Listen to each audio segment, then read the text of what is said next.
Hello students, कैसे हैं? उम्मीद करता हूं अच्छे होंगे, बेहतर होंगे, स्वस्थ होंगे और अपनी तैयारी बिंदास तरीके से कर रहे होंगे। स्वागत है आपका गुप्ता क्लासेस यूट्यूब चैनल पर। जैसा कि आपको मालूम है, ये सीरीज हमारी करंट अफेयर को समर्पित है और आज मैं आपके सामने लेकर आया हूं मई और जून सीरीज का पार्ट नंबर 2। इससे पहले पार्ट नंबर 1 लाइव सेशन में मैंने आपको पढ़ाया था और आज इसका पार्ट नंबर 2 है जो मैं आपको सैटरडे में प्रोवाइड कर रहा हूं। इसको आप बेहतर तरीके से स्टडी करके आए और मंडे में हम फिर लाइव आएंगे। आज की क्लास मैंने आपके लिए रिकॉर्डेड बनाई है जिससे कि आपकी कंटिन्यूटी ब्रेक ना हो। आइए इस गुप्ता क्लासेस परिवार के साथ हम आगे बढ़ते हैं और अपनी सफलता की यात्रा को सुनिश्चित करते हैं। देखिए, आपके सामने मैंने डेटा लिखा है। ये जितना भी करंट अफेयर है, क्योंकि करंट अफेयर चाहे वो यूपी पुलिस को जो से एग्जाम चल रहा है, एग्जाम हुए हैं, उनमें डायरेक्ट सवाल बहुत सारे आए हैं। आप जानते हो, आपको सफलता तभी मिलेगी जब आप लगातार निरंतर प्रयास करते रहेंगे। अब सवालों की यात्रा पर चलते हैं। सवाल आपके सामने हैं और मुझे पूरा उम्मीद है कि आप इस सवाल का जवाब बेहतर देने में सक्षम होंगे। आप पॉज कर करके वीडियो अपने आंसर खुद देखो और फिर बाद में देखो कि जो आपने आंसर लगाया है वो सही लगाया था या गलत लगाया था। क्वेश्चन है, भारत का पहला पूर्णतः पेपरलेस न्यायपालिका। Which state has became India's first state with a completely paperless judiciary. मतलब वह कौन सा राज्य है जहां पर वहां की न्यायपालिका, चाहे वहां का हाई कोर्ट हो, चाहे वहां सबऑर्डिनेट कोर्ट हो, बिना पेपर के, मतलब सब कुछ डिजिटल हो गया है। उस राज्य का नाम है सिक्किम। क्या नाम है? सिक्किम। आप जानते हो सर, सिक्किम राज्य पेपरलेस हो चुका है, चाहे वहां कोई भी कोर्ट हो और चाहे वहां हाई कोर्ट खुद गैंगटोक ही क्यों ना हो। तो ये सवाल का जवाब होगा। अब क्वेश्चन है कि सर हमारे देश के अंदर ये सब जो हुआ है क्यों? क्योंकि आप जानते हो आज डिजिटल क्रांति का युग है। धीरे धीरे पूरा विश्व पेपरलेस होते हुए जा रहा है। ठीक, उसका ये एक पहल है। नेक्स्ट क्वेश्चन आपके सामने है, which has become the first Caribbean country to adopt India's UPI interface system. Caribbean sea कहां पर है? आप लोगों को मालूम होना चाहिए, नॉर्थ अमेरिका कॉन्टिनेंट में जो कैरेबियन सी में जो देश हैं वो देश वेस्ट इंडीज के नाम से जाने जाते हैं। उनमें एक देश है जिसने भारत के यूपीआई सिस्टम को एडॉप्ट कर लिया, एक्सेप्ट कर लिया है। मतलब वहां जाकर आप पैसा एटीएम के थ्रू निकाल सकते हो। ठीक है, तो उस कंट्री का नाम क्या है? उस कंट्री का नाम है Trinidad and Tobago. Trinidad and Tobago. जब आप त्रिनिदाद एंड टोबैगो के बारे में पढ़ोगे तो आपको यह जानकारी बड़ी अच्छी लगेगी कि वहां के प्रेसिडेंट और वहां के प्राइम मिनिस्टर का ताल्लुकात भारत से है। ठीक है, इस देश में ब्रिटिशर्स ने भारत के लोग ही बसाए थे और वहां वो फले फूल गए और आज वहां भारत की कल्चर बड़ी बेहतर तरीके से विकसित हो गई। इस देश ने भारत के यूपीआई सिस्टम को एक्सेप्ट किया है और वहां पर भारत का एटीएम सिस्टम लॉन्च हुआ है और वहां पर ट्रांजैक्शन संभव हो गया है। नेक्स्ट क्वेश्चन है, UNESCO has recognised the Kumbhalgarh fort of which state as the world second longest living wall. मतलब कुंभलगढ़ फोर्ट, आपने नाम सुना है, राणा कुंभा। राणा कुंभा ने इसका निर्माण कराया था। ठीक है, अब आप जानते हो राजस्थान तो वीरों की भूमि है, तो China, great wall of China के बाद यूनेस्को ने कुंभलगढ़ फोर्ट को दुनिया की सबसे लंबी जीवित दीवार मान लिया गया है। जब से बनी है आज तक उसी रूप में है। ठीक है, तो यहां कहां पर है? ये आप सभी को पता है, सर राजस्थान। सर राजस्थान में इस वॉल को दुनिया की क्या है, दूसरी सबसे बड़ी लंबी जीवित दीवार के रूप में प्रदर्शित कर दिया है। यूनेस्को आप सबको मालूम है United Nation Educational, Scientific and Cultural Organization है जिसका हेडक्वार्टर पेरिस में है। इसने भारत के 44 स्थलों को, 44 साइट्स को यूनेस्को वर्ल्ड हेरिटेज साइट में दर्ज किया है। आपको मालूम होना चाहिए। ठीक है, आगे कंटेंट हम ऐसा लेके आते रहेंगे। आप बेहतर तरीके से वीडियो देखते रहें और याद रखना है, सफलता उन्हीं को मिलती है। याद रखना, सफलता उन्हीं को मिलती है जो थकने के बाद भी निरंतर सतत प्रयास करते रहते हैं। लगातार लगे रहो, मंजिल जरूर मिलेगी। नेक्स्ट हमारे सामने इसी के बारे में, great wall of China. UNESCO has recognised the wall of Kumbhalgarh fort located in Rajasthan, India's world second longest continuous wall है। It is often referred to as the great wall of India. इसको हम भारत की ग्रेट वॉल के नाम से भी पहचान देते हैं। यह बात आपको मालूम होनी चाहिए। आइए चलते हैं नेक्स्ट क्वेश्चन पर। नेक्स्ट क्वेश्चन आपके सामने है, विश्व पर्यावरण दिवस 2026 मतलब 5 जून को मेजबान देश कौन है, मतलब पर्यावरण दिवस वर्ल्ड इन्वायरमेंट डे का होस्टिंग कंट्री कौन था इस बार, जिसने इसको होस्ट किया है। ठीक है, उस कंट्री का नाम क्या भारत है, क्या फ्रांस है, क्या कनाडा है, या अजरबैजान है। तो मैं इस सवाल का जवाब आपको बताऊंगा, अजरबैजान। अब अजरबैजान कहां पर है, एशिया का देश है, वेस्ट एशिया में पड़ता है। वेस्ट एशिया में आप सब लोगों को मालूम है 19 देश हैं और उन 19 देशों में से एक कंट्री अजरबैजान भी है। तो इस बार ये होस्ट कंट्री है। ठीक है, ये बात आपको मालूम होनी चाहिए थी। विश्व पर्यावरण दिवस 2026 की थीम क्या है, इस बार इसकी थीम याद रखना है, प्रकृति से प्रेरित जलवायु के लिए, हमारे भविष्य के लिए, inspired by nature for climate for our future, इसकी इस बार की थीम है। आप लोगों को याद रखना होगा 5 जून 1972 को पहली बार पर्यावरण पर एक सम्मेलन हुआ था और 1973 से 5 जून को हम हर वर्ष क्या मनाने लगे, इन्वायरमेंट डे सेलिब्रेट करने लगे। जहां पर्यावरण बेहतर होगा वहीं सब जगह खुशहाली आएगी, हैप्पीनेस आएगी, ये इसका मेन मकसद है। ठीक है, आगे बढ़ते हैं। नेक्स्ट सवाल है आपके सामने, मई 2026 में केंद्रीय स्वास्थ्य मंत्री जेपी नड्डा ने कहां पर आयोजित 79 वर्ल्ड हेल्थ असेंबली को ऑर्गेनाइज किया है। ये सवाल है, in May 2026 where did union health minister JP Nadda participate in the 79th World Health Assembly WHA। बताइए, भारत के स्वास्थ्य मंत्री ने WHO का ही एक डिसीजन लेने वाली बॉडी का नाम WHA होता है। WHO के बारे में तो आप जानते हो, जिसका हेडक्वार्टर जेनेवा में है, स्विट्जरलैंड में है। तो अब क्वेश्चन है, उसकी एक डिसीजन लेने वाली जो बॉडी है उसका नाम WHA है। उसका 79th सेशन कहां पर हुआ, जहां पर हमारे देश के हेल्थ मिनिस्टर पार्टिसिपेट किए हैं।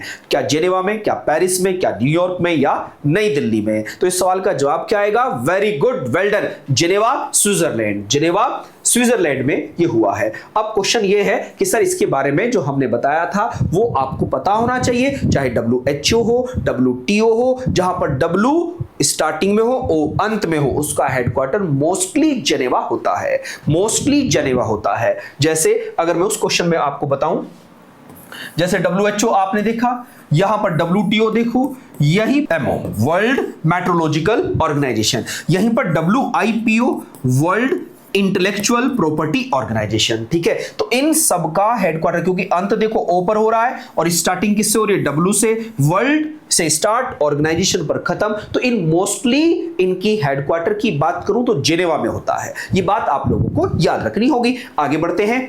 अब क्वेश्चन है, मई 2026 में समान नागरिक संहिता यूनिफॉर्म सिविल कोड, याद रखना है, विधेयक पारित करने वाला देश का तीसरा और नॉर्थ ईस्ट का पहला राज्य बन चुका है। नॉर्थ ईस्ट आप सबको मालूम है 7 सिस्टर स्टेट का एक क्लच है, बंच है। उन 7 स्टेटों को नॉर्थ ईस्ट स्टेट कहते हैं। तो उनमें नॉर्थ ईस्ट का पहला राज्य बना है और इस देश का टोटल तीसरे नंबर का राज्य बना है जहां पर यूनिफॉर्म सिविल कोड लागू हुआ है। यूनिफॉर्म सिविल कोड क्या होता है, एक समान कानून, चाहे हिंदू, मुस्लिम, सिख, जैन, यहूदी, बौद्ध, पारसी, जैसे विवाह कैसे होगा, संपत्ति का बंटवारा कैसे होगा, वो सभी एक जैसे कानून होंगे। तो भारत में यूनिफॉर्म सिविल कोड पूरे देश में अभी लागू नहीं हुआ है। भारत के आजादी के बाद आज तक 3 राज्यों में यूनिफॉर्म सिविल कोड लागू हुआ है। क्लियर है। अब आपको कि सर उन राज्यों के नाम बताओ। फर्स्ट राज्य उत्तराखंड, आजादी के बाद, आजादी के बाद बता रहा हूं, आफ्टर इंडिपेंडेंट। पहला राज्य उत्तराखंड, दूसरा राज्य गुजरात और तीसरा राज्य बना है इस बार असम बना है। कौन बना है, असम बना है, जहां पर यूनिफॉर्म सिविल कोड लागू हो गया है। ये बात आप लोगों को समझ में आनी चाहिए। आजादी से पहले अगर किसी भारत के राज्य में यूनिफॉर्म सिविल कोड था तो उस राज्य का नाम गोवा था। वो आजादी से पहले यूनिफॉर्म सिविल कोड वहां पर लागू है। ये बात हमें पता होनी चाहिए। अब आगे बढ़ते हैं, इसके बारे में थोड़ी बात देख लेते हैं। मैंने आपकी बात पूरी हो गई। Which state became the India's 5th fully literate state under the Ullas initiative in May 2026।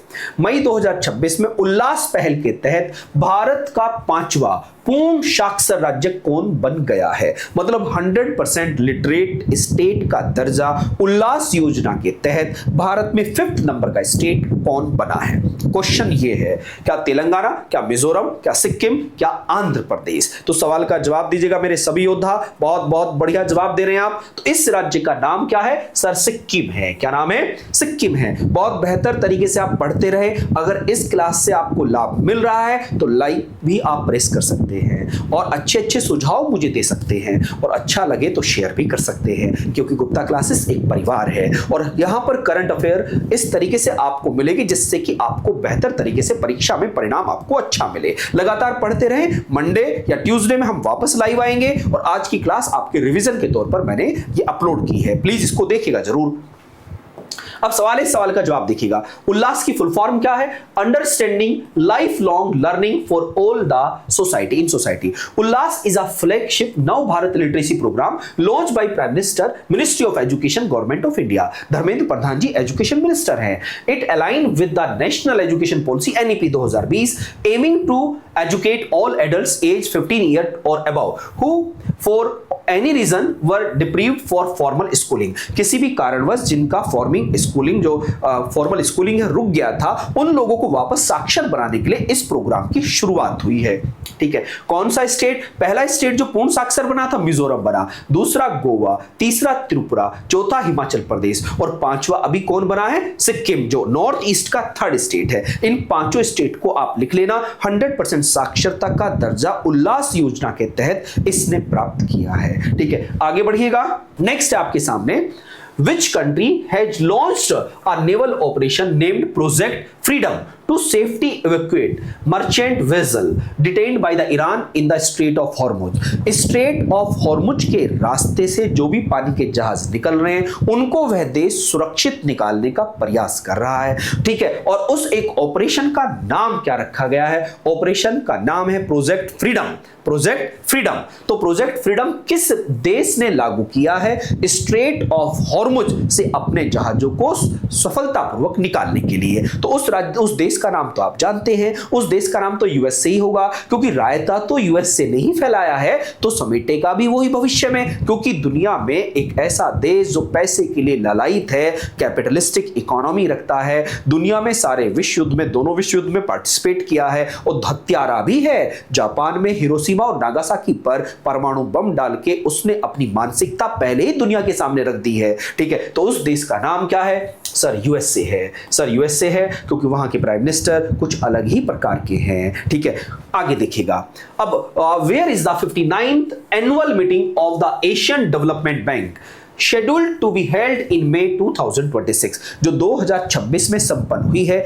Asian Development Bank पर इन्फ्लुएंस जापान का है, जिसका हेडक्वार्टर मनीला फिलीपींस में है। क्वेश्चन ये है, इसका जो एनुअल मीटिंग था वो कहां पर हुआ है? उज्बेकिस्तान में, क्या नई दिल्ली में, क्या मनीला में, या ताशकंद में? क्वेश्चन इस तरीके से आपके सामने आया है। तो इस सवाल का जवाब क्या है? समरकंद, उज्बेकिस्तान। समरकंद, उज्बेकिस्तान में यह सम्मेलन हुआ है। एशियन डेवलपमेंट बैंक का प्रोग्राम हुआ है। ठीक है, इस तरीके से आपने इस छोटी सी क्लास में आज काफी सीखने को आपको मिला होगा। अब मैं कुछ आपको नेशनल न्यूज भी बता देता हूं।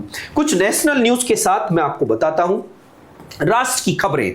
अब ये राष्ट्र की खबरें क्या महत्वपूर्ण है, तो आपको याद रखना है, इंडिया की पहली हाइड्रोजन पावर्ड ट्रेन, हाइड्रोजन से चलने वाली ट्रेन भारत के किस राज्य में पहली बार चली है? तो हरियाणा में चली है। हरियाणा में जिंद और सोनीपत के बीच में। याद रखना है, जीरो इमिशन है, मतलब पर्यावरण की क्या फ्रेंडली, इन्वायरमेंटली फ्रेंडली है, इन्वायरमेंट फ्रेंडली है।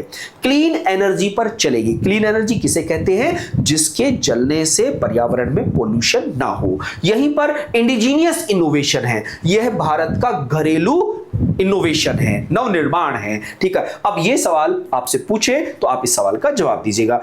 आगे बढ़िएगा। India's first indigenous glide weapon system, ठीक है, तो बनाया है भारत के द्वारा। किसने? Tactical advance range automatic generation Tara. Tara is a DRDO made technology that help Indian air force weapon hit target from much farther away and it first successful test was conducted in 7 May 2026। ये बात आप लोगों को याद रखनी है। मैं सामने से हट जाता हूं। पहली भारत की इंडिजीनियस ग्लाइड वेपन सिस्टम है जो DRDO ने बनाया है, जिसका नाम क्या है? तारा। क्या नाम है? तारा। आगे बढ़िएगा। नेक्स्ट क्वेश्चन है, गंगा एक्सप्रेसवे का उद्घाटन भारत के प्राइम मिनिस्टर ने कहां पर किया है? आप जानते हो, सबसे ज्यादा एक्सप्रेसवे आज भारत में कहीं है तो उत्तर प्रदेश में है। तो यहीं पर गंगा एक्सप्रेसवे, आप सबको पता है, हमारे मेरठ से प्रयागराज के बीच में इसका उद्घाटन हुआ है। तो क्वेश्चन है, the Ganga expressway was inaugurated recently. The expressway connects Meerut to Prayagraj, Meerut to Prayagraj, ये कनेक्टिविटी दी है प्राइम मिनिस्टर मोदी जी के द्वारा। The south coast railway zone, SCOR, South coast railway zone, railway zone का मतलब है हमारे देश में, पूरे देश में रेलवे जोन, रेलवे के कुछ मुख्यालय हैं। वर्तमान में एक मुख्यालय फिर से जोन बना है, 18वां जोन हमारे देश में बना है। रेलवे के जैसे कभी नाम सुना होगा, northern railway, southern railway, eastern railway, central railway, नाम सुना है। ऐसे ही हमारे देश में 18 रेलवे जोन है। तो अब 18वां रेलवे जोन कौन बना है, उसका नाम क्या है? The south coast railway zone will begin operation in 1 June 2026, start हो गया है।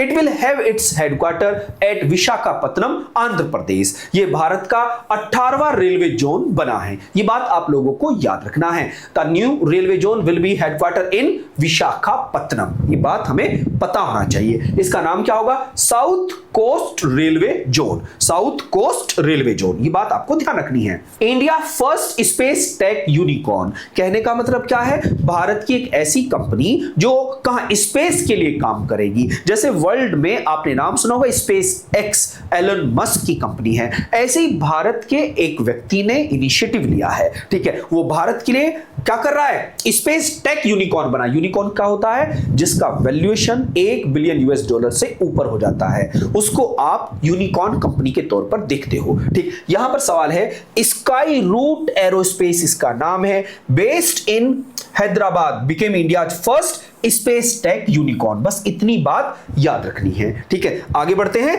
नेक्स्ट है India's first integrated AI based aviation weather and fog monitoring system. AI based aviation जो बताएगा कि फोग कहां पर है, वेदर कितना बेहतर है। AI आर्टिफिशियल इंटेलिजेंसी इस युग की सबसे बड़ी क्रांति है, 21वीं सदी की सबसे बड़ी क्रांति है। जो इसको सीखेगा वो सरवाइव करेगा, जो नहीं सीखेगा वो परेशान हो जाएगा, ठीक है। Skycast is India's first integrated AI powered aviation weather and fog monitoring system है, जो बताएगा वेदर कैसा है, कहां पर कोहरा रहेगा, मौसम साफ रहेगा। तो ये एक AI जनरेटेड सिस्टम है। अब इस प्रयास से आपको कितना ज्ञान मिला है? हर दिन थोड़ा थोड़ा सीखते रहेंगे और अपनी मंजिल, अपनी हर दिन एक स्टेप अपनी मंजिल की तरफ बढ़ते रहेंगे। 1% लाइफ में पर डे चेंज होने का प्रयास करो, 100% लाइफ सुधर जाएगी। सबसे पहले अपना रूटीन बिंदास रखो और अपने स्वास्थ्य का बेहतरीन तरीके से ख्याल रखिएगा। अब मैं अपनी वाणी को ही पर विराम देता हूं। अब मिलते हैं next week live. Thank you. Jai Hind, जय भारत।